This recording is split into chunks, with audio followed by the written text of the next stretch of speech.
Uno de los temas que comúnmente podemos abordar con la hipnosis como una herramienta terapéutica muy eficaz son las alteraciones de la respuesta sexual.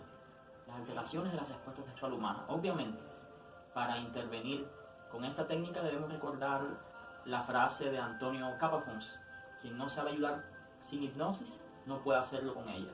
Es muy importante que el terapeuta tenga un conocimiento, no tiene que ser psicólogo, sino debe tener conocimientos básicos de psicología y sobre todo de cómo funciona, digamos, la respuesta sexual humana, y que hay una fase de deseo, una fase de excitación, una fase que podríamos llamar meseta, una fase orgásmica y una fase de resolución. Y que si la primera fase no funciona, no se expresa de manera adecuada, la siguiente fase tampoco lo harán, por un proceso de transitividad, podríamos mencionar, utilizando un lenguaje matemático. Ahora, algo muy importante a tener en cuenta son 3 criterios importantes a la hora de abordar la experiencia de la respuesta sexual humana. Número 1 sería ¿cuál es la causa? Es un proceso, podríamos pensarlo como multifactorial, donde muchas veces predominan condiciones biológicas, díganse enfermedades endocrino-metabólicas compensadas, diabetes, dígase hipertensión o problemas, digamos, neurológicos. ¿Cuál es nuestro principal órgano sexual? Sin duda, podríamos pensarlo, hablando en términos psicológicos, nuestra mente. El proceso se gesta aquí inicialmente. Esto es algo muy importante tener en cuenta. O sea, el primer elemento es biológico, es predominantemente psicológico, o tiene una causa circunstancial, social, como podría ser el hacinamiento, la falta de privacidad, el agotamiento físico después de 12 horas de trabajo, ¿no? Pueden ser muchas las causas en los diferentes contextos. Pero antes que nada hay que evaluar, porque si la causa es biológica, sin duda el tratamiento de elección corre por manos de un especialista en este orden.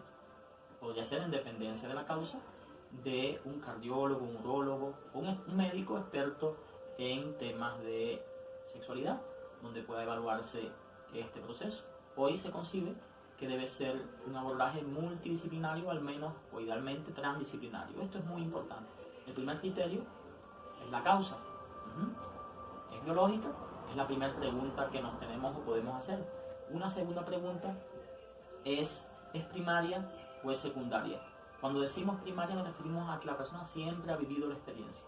Dígase disfunción sexual eréctil, un tema que en el caso de los hombres tiene un gran impacto, que antes se denominaba impotencia, un término muy peyorativo porque hablaba de la persona de manera general. Sin embargo, por una persona tener esta dificultad en su respuesta sexual, no es una persona impotente en el sentido amplio de la palabra. Hoy, hablando de disfunción sexual eréctil, podríamos pensar en una persona que la ha vivido desde hace mucho tiempo, desde que inició su vida sexual, quizás a partir de un trauma craneoencefálico, un accidente que lo afectó a nivel neurológico, podríamos considerarla una causa primaria o una disfunción sexual primaria. El segundo caso es secundaria, y aquí en este momento muchas veces es identificable el evento que lo generó. Este es un segundo criterio a tener en cuenta. ¿Es primaria? Siempre ha ocurrido. ¿O es secundaria? A partir de un evento físico, accidente, un evento psicológico, un duelo, una experiencia de pérdida, una ruptura, una desvalorización en el contexto de la relación de pareja, o eventualmente el debut de una enfermedad. Pueden ser muchas las causas. Es muy importante este segundo criterio. Y un tercer criterio, si realmente es una disfunción sexual o si es, digamos, una alteración en otra fase. Muchas veces llegan personas a consulta y nos dicen que traen esta alteración, o es al menos la motivación fundamental para llegar a nuestra consulta. Sin embargo, van a la relación sexual sin deseo, pasaron todo el día discutiendo o sintiéndose criticados, desvalorizados en diferentes contextos, y por supuesto van con el criterio de hacer su papel. Como decía Sabina, comerse una manzana 2 veces por semana sin ganas de comer. En este caso no podríamos hablar de una alteración de este orden, que sería disfunción sexual eréctil. Nos habla de la fase de excitación en este caso. Entonces son 3 criterios a identificar. ¿Cuál es la causa? Y si es biológica, sin duda, aunque podemos colaborar con la adherencia al tratamiento, manejando o abordando el impacto que tiene a nivel psicológico esta experiencia. El tratamiento de elección es médico, farmacológico en muchos casos o de otro orden, pero es médico. Esto es muy importante dejarlo claro. Un segundo elemento es primaria o es secundaria, y un tercer elemento, vamos a ver si realmente esta alteración proviene de una insuficiente fase de deseo, por ejemplo, o si es la disfunción propiamente dicha. Una vez tenido estos elementos en cuenta, vamos a preguntar, o sea, la pregunta clásica, ¿desde cuándo? Quizás podamos identificar la causa, el desencadenante de esta experiencia en la persona, que como decíamos puede ser una situación muy particular como el despido de su puesto laboral, la desvalorización en el contexto de la pareja o en otro orden. Y vamos a abordar este tema para favorecer el proceso adaptativo en la persona, el equilibrio o sobre todo la elaboración o reprocesamiento de esa experiencia.